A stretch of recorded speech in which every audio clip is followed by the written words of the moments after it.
Fashionable ആണോ? എങ്കിൽ ആ ഫാഷൻ നിങ്ങൾക്ക് കരിയർ ആക്കിക്കൂടെ? എന്നാൽ വേറെ എവിടെയും പോകണ്ട. Central government recognised certification provide ചെയ്യുന്ന ചിത്ര വിമൻസ് അക്കാദമിയിൽ ജോയിൻ ചെയ്യൂ. കണ്ണിയമ്പുറം മോഷണ പരമ്പര പ്രതികളിലേക്ക് എത്താൻ CCTV പരിശോധനകൾ ആരംഭിച്ചതായി പോലീസ്.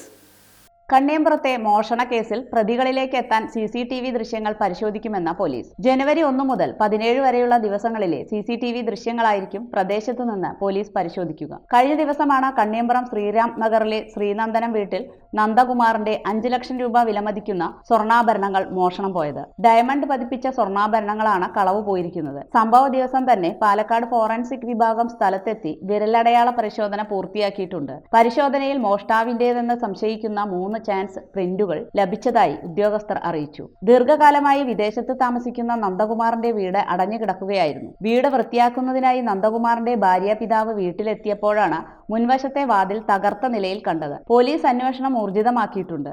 പ്രദേശത്തെ നൈറ്റ് പെട്രോളിംഗ് ശക്തമാക്കിയതായും ഈ പ്രദേശത്ത് CCTV ക്യാമറകളുടെ അഭാവം സുരക്ഷയെ ബാധിക്കുന്ന ഒറ്റപ്പാലം ഘടകമാണെന്നും സബ് ഇൻസ്പെക്ടർ റെജി MM അറിയിച്ചു.